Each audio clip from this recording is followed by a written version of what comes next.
Really until the last 15-20 years, there was very little opportunity for travel for disabled people.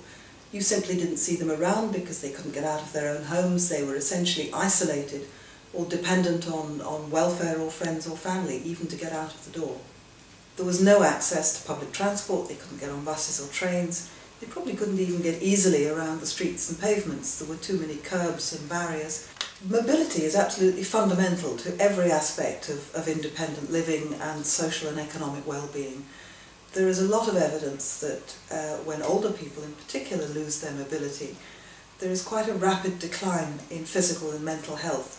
So for example, talking many years ago to a conference of chiropodists, they said that the point at which an older person no longer puts on shoes but spends the day in their slippers because they're not able to go out even locally, that's the point at which that decline starts to accelerate.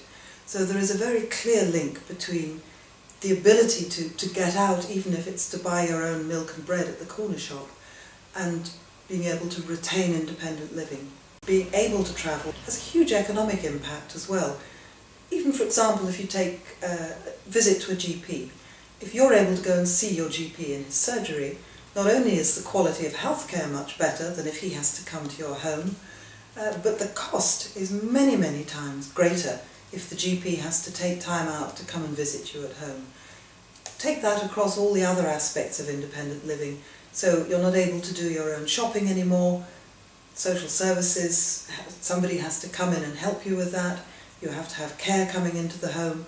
Ultimately you may need residential care much sooner than you would otherwise if you've lost that ability to go out and to be independent.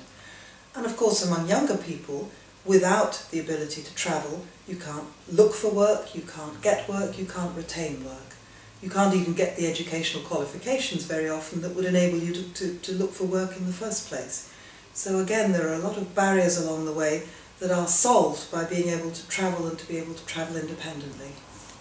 There have been huge improvements over the last, I suppose, 15 to 20 years. In particular, the Disability Discrimination Act, now the Equality Act, has helped to set standards for vehicle accessibility, and we're beginning to see more and more low-floor buses, for example, vehicles with audible and visual announcements on board, dropped curbs, facilities in the streets and pavements. There is still a very long way to go, and particularly for things like monitoring the quality of accessibility.